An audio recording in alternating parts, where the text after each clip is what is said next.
Bueno, ¿qué tal? ¿Cómo les va? Estamos acá nuevamente con ustedes y hoy vamos a hablar con relación a qué es un teatro de operaciones y los requisitos que requiere la justicia para que los que hoy actualmente no se encuentran reconocidos deben cumplir. Personalmente me parece una barbaridad por las cuestiones que vamos a desarrollar a continuación.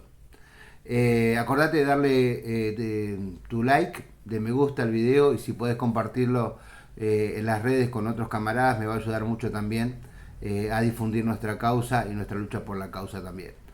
El tema, bueno, nosotros cuando hablamos de teatro de operaciones, muchas personas han escuchado hablar del TOAS, TOM, TOS, ¿sí?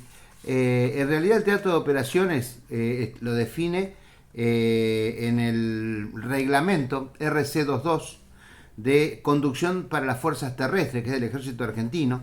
Se encuentra en la sección segunda 4A. Dice, anexo 1, sección 2, organización territorial en 4Q. Y nos habla, a los fines de la mejor conducción de las operaciones, el teatro de operaciones podrá estar dividido en, escuchemos bien, podrá estar dividido en 1, zona o zona de combate; 2, zona o zona de comunicaciones; 3, base o bases de apoyo; 4, zonas o zonas de seguridad eventual. ¿Por qué dije que podrá? Sencillo, porque no es obligatorio que el teatro de operaciones tenga una complejidad o sistematización, sino se va a tener en cuenta dónde la unidad militar se encuentra operando. Por eso nosotros sabemos, bueno, que tuvimos el TOM, que es el Teatro de Operaciones Malvinas. Este teatro operativo fue creado el 25 de marzo del año 82. Ahí va a asumir la función de jefe del quinto cuerpo de ejército, el general Osvaldo García, en la cual iniciaba la fase activa para la campaña y recuperación de las Islas Malvinas. Seguidamente se crea el TOAS, o Teatro de Operaciones Atlántico Sur, a partir del decreto S del PEN 700S, el día 7 de abril, que va a estar a cargo, designado su jefe, el vicealmirante Juan José Lombardo. Luego se va a designar el TOAS ampliado, que a través del acta de acuerdo número 1, el punto 12 del Centro de Operaciones Conjuntos Yospecón, refrendado por el alto militar el 24 de mayo de 1982, donde se va a centralizar el TOM. Bueno, los requisitos para ser veteranos, para que el abogado pueda orientar la causa y qué es lo que realmente debe plasmar en la demanda del reclamo, son requisitos temporal, geográfico y las famosas acciones bélicas, que después nos vamos a detener respecto a este tema.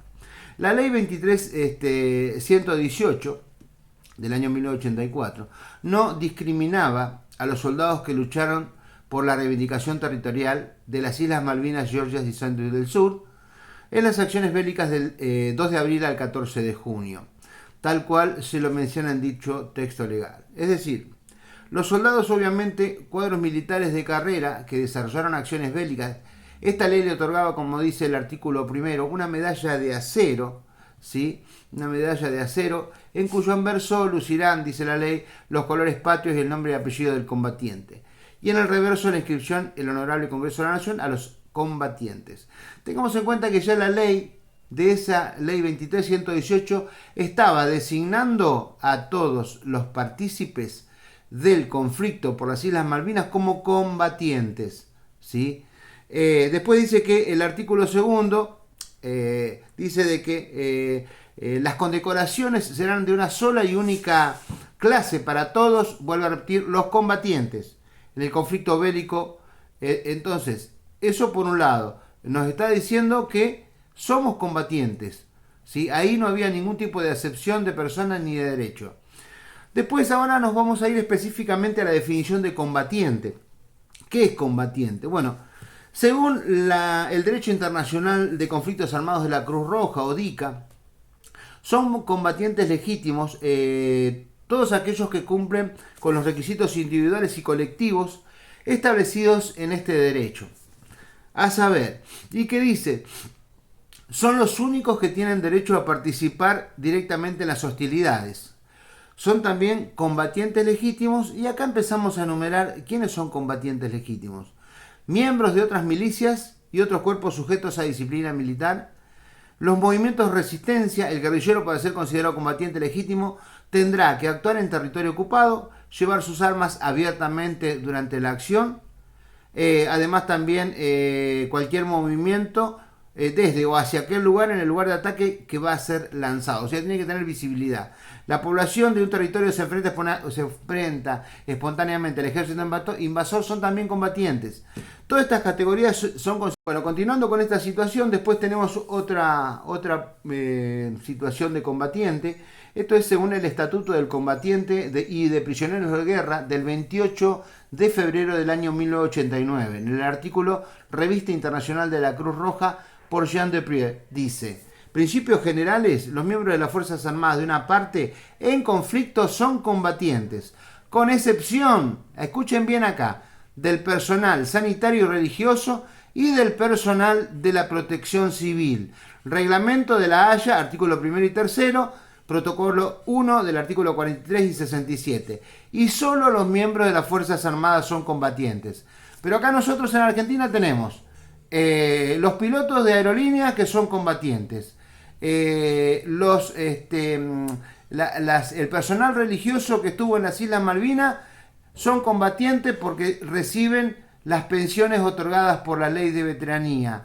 Y las enfermeras, que no tengo nada contra ellas, pero perfectamente yo coincido que ellos llevaron a cabo un papel muy preponderante en la recepción de los heridos, que realmente, vuelvo a repetir, yo me estoy basando en la ley, no tengo ninguna cuestión en contra con ellos, se la merecen, pero bueno, en teoría entonces ellos no tenían que ser reconocidas como veteranas de guerra, porque no está establecido en el carácter de combatiente. Entonces, el tema es que los combatientes tienen derecho a participar, como habíamos dicho, activamente de los conflictos, ¿no? del alcance. Entonces, si tenemos en cuenta que la Argentina aceptó, entre otros reglamentos, el de la Haya, a través de la ley 23379 del año 1986, que dice: apruébase protocolos relativos y sin carácter internacional admitidos por la Conferencia Diplomática sobre la Reafirmación y el Desarrollo del Derecho Internacional Humanitario aplicable a los conflictos armados. Pero después, en el año 1994, no interpretando y no aplicando esta ley, hace una discriminación avasallante a los soldados que participaron y estuvieron dentro del teatro de operaciones. Es decir, se manejó a gusto y piacere una ley que realmente es algo catastrófico y que lamentablemente hoy, como después vamos a ver, los jueces la están aplicando. O sea, salvo casos determinados, la mayor parte de los procesos judiciales, por cuestiones de los requisitos, muchos camaradas no son reconocidos como veteranos de guerra. La verdad es algo muy... Bueno, como decíamos, la parte logística. ¿Qué es la parte logística? Bueno, la parte logística, por ejemplo, es preparar con antelación todo el material necesario para poner en movimiento el ejército. Redactar todas las órdenes del general en jefe para las divisiones y para las diversas operaciones militares. Fortificar diversos puntos para facilitar las operaciones militares. Disponer y dirigir los reconocimientos de toda clase para conocer posiciones del enemigo. Adoptar las medidas para secundar las órdenes del general en jefe sobre movimientos que determine. Organizar bien las vanguardias, fijar métodos e instrucciones, ordenar y vigilar la marcha de los parques, equipajes, municiones, víveres, hospital de campaña, combustible, bases aéreas y navales militares, usinas, gasoductos, todo ello, etc. No descuidar el servicio de los continuos convoy que reemplazan los víveres y municiones de consumo diario, o sea, el trabajo que se hacía de Comodoro Rivadavia a Malvinas en forma aérea, y de Río Gallegos también, en forma aérea, y desde Punta Quilla, provincia de Santa Cruz, a partir de buques, ¿sí? Demarcar y organizar las líneas de operaciones y de etapa, como son las órdenes de operaciones 1, 2 y 3/82, que más adelante vamos a hablar de estas órdenes de guerra. Organizar en la base de operaciones el ejército de los depósitos convalecientes, enfermizos, hospitales móviles, talleres, farmacias, etcétera. Tener exacta la noticia de todos los destacamentos que estén operando en esos momentos, organizar partidas, tomar las medidas de precaución necesarias en las retiradas para su mejor orden. En esta situación hemos visto también, esta situación no estaría, por ejemplo, queremos agregar, como lo hemos mencionado en otro capítulo, es tan relativo este requisito que podía haber tripulantes del portaaviones Ara 25 de mayo sin haber participado en el conflicto, de los cuales podrían ser veteranos de guerra por Malvinas. Y la realidad es que nosotros se pide que se verifiquen los padrones, obviamente como personal militar fuera de servicio, y no hay eco de parte de las autoridades. Así que bueno, y ahora vamos con el segundo punto, el segundo requisito, que es el geográfico. Los actuales veteranos de guerra reconocidos, a diferencia de los veteranos de guerra reconocidos judicialmente, debían haber estado, dice la ley 24343/1994, para que se le otorgue una pensión vitalicia a los soldados que hayan participado en el TOM, Teatro de Operaciones Malvinas, y en el TOAS, Teatro de Operaciones Atlántico Sur, entrado efectivamente en... Ahora, si nosotros nos preguntamos, si ya estamos hablando de que había 3 teatros de operaciones, el TOM, el TOAS y el TOAS ampliado, por el acta de acuerdo número 1, acá ustedes están viendo de que la jurisdicción del TOAS la aplican a través de el decreto S/700, el 7 de abril de dicho año. Es decir, esta ley le bastaba que se aplicaran estos requisitos temporal y geográfico, y por ende los soldados aún no reconocieron que estuvieron en el TOAS, a los que se le exige acciones de combate, son veteranos de guerra, o haber estado en un lugar que podría afectar su integridad física. Ahora yo digo, la nueva redacción del Código Civil y Comercial de la Nación, en su artículo 2, dice, cuando habla sobre la interpretación de las leyes, dice: la ley debe ser interpretada teniendo en cuenta sus palabras, sus finalidades, las leyes análogas y las disposiciones que surgen de los tratados sobre derechos humanos, los principios y los valores jurídicos, de modo coherente con todo el ordenamiento. Bueno, parece que hasta ahora a nuestros legisladores y a nuestros dirigentes políticos se les ha escapado este artículo del Código Civil y Comercial. Por eso nosotros decimos que el espíritu de la ley de veteranía de guerra, era para los soldados, no era para el personal de cuadro, oficiales y suboficiales. ¿Por qué? Porque nosotros hicimos el servicio militar. Ellos ya estaban preparados para sufrir las acciones bélicas. Para eso se preparan y se les pagó. Entonces, a mí, por ejemplo, respetando a los camaradas que estuvieron en el Belgrano, que aparte fueron reconocidos estando ellos fuera del TOAS, ¿sí? O sea, el crucero General Belgrano, a consecuencia de los reclamos de los camaradas del Belgrano, fueron reconocidos, pero ellos estaban fuera del TOAS. Esta es una de las características por el cual nuestra legislación es bastante complicada, ¿sí?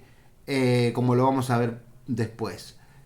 Por eso este engendro de ley que continúa. Después vamos a ver por qué la ley hace de 40 años que está y no se ha reformado. Vamos a ver bastantes agujeros negros en el listado de veteranos de guerra. Vamos a ver las facultades que tiene el Ministerio de Defensa para decir quién es veterano de guerra y quién no. Por eso el legislador consagró en forma terminante que las leyes no tienen efecto retroactivo, salvo en forma expresa disponga lo contrario, no importando si es de orden público o no. El principio de irretroactividad significa que las leyes rigen para el futuro. La nueva legislación, como el caso del decreto 509/1988 y la ley 24343 del 1994. Bueno, el principio en un sistema republicano como el nuestro es esencial, porque si el legislador se arrogara facultades de gobernar el pasado e introducir modificaciones en lo ya acontecido, se caería en una grave inseguridad jurídica como la cual están afectando hoy a los veteranos de guerra no reconocidos de la zona del despliegue continental o TOAS.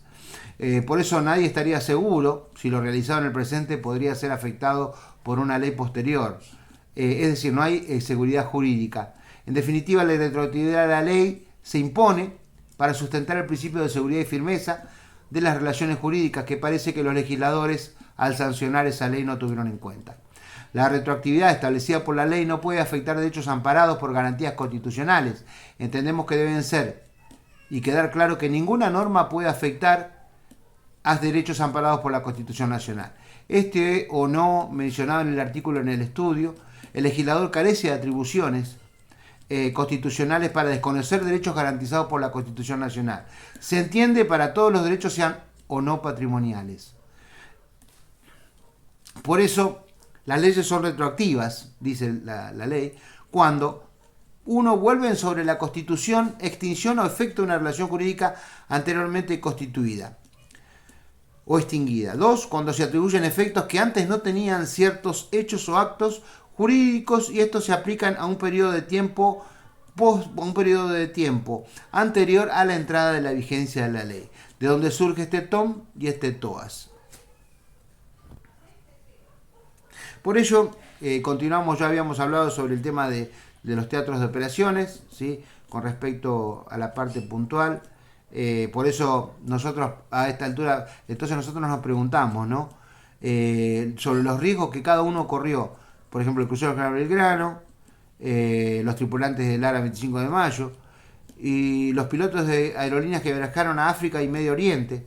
Los riesgos son los mismos de los soldados conscriptos que estuvieron asignados en la zona de despliegue continental del TOA por parte de esta gente mencionada arriba y hoy son reconocidos veteranos de guerra. Vuelvo a decir, el crucero General Belgrano se encontraba fuera de exclusión. Fue hundido de manera artera por el Reino Unido. Causó la muerte de un montón de compañeros, de camaradas y héroes argentinos. Los tripulantes del ARA 25 de Mayo, su única actitud destacada fue